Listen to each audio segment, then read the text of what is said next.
in the midst of trouble, you're never alone. Just draw on the strength of your community. It's really really important. But as you know, we're here now, we're still picking up the crumbs, to be honest.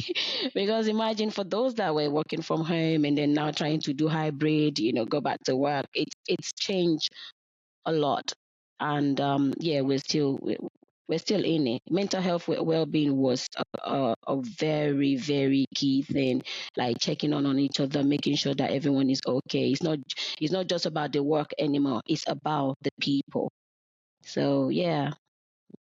Thank you very much for that. And I think definitely, as you mentioned, people have said, whether it's work, whether it's even education, that there has been a significant shift. Particularly I know from people who sort of work in universities, they were mentioning that, even the way that students now socialize, for students who either the majority of their time at university or their A levels to sort of their first couple of years at university were all sort of within the pandemic. For a lot of them, they said that it's quite interesting because now you see that there are students that sort of struggle with sort of socializing and engaging with people because they didn't have that sort of activities or easily accessible activities as sort of there are now. But even people are saying now that things are a bit more relaxed and, things have thankfully gotten better. There's still that clear shift of you can sort of, I think someone that I know who's been working at university and experienced different students coming in and out, they were saying that you can still see sort of who attended university sort of mostly during the pandemic and who didn't, because of the way that they interact, the way that they speak to others, the way that they sometimes are carrying themselves, even sort of the way that they're used to working. For some uni students, they were very, as expected, some students prefer to watch lectures online, but they were saying even like people coming in person and sort of coming to lectures and feeling comfortable to ask questions and respond to lecturers.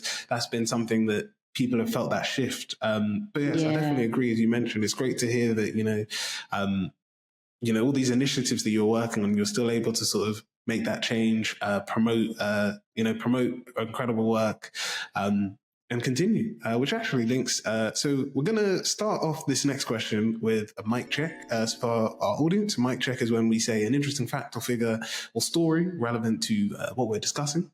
And for this one, the fact is that we're speaking specifically for this one about engineers, but within the field of STEM, we will just highlight, diversity is not always there. There aren't a lot of, especially when it comes to higher positions, they're not always people from ethnic minority backgrounds or people of colour in positions. So within the UK, so this fact is within the UK, only 8% of engineers are people of colour, highlighting the important need that needs to be done to promote diversity and inclusion within the field of STEM. And you do incredible work. You do incredible work doing this. So we would like to lead this question. So this question essentially is based on that fact, and I'm sure you've got your own sort of experiences and the experiences of your colleagues and the people that you've worked with. How do you advocate for diversity and inclusion within the field of STEM?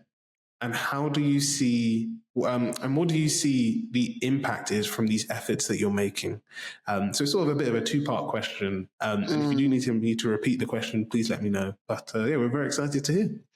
Yeah, that is an important fact, to be honest. There is no running away from that. The data is right in our face every day, and we're just trying to see what can we do. And individually and collectively, of course, everyone is trying to do their part in raising this awareness and ensuring that this is highlighted and what are we doing about it. To be honest with you, yes, the workforce is not representative at all of the people that are there. Do we want to say there is no talent out there? Definitely not. There is plenty of talent.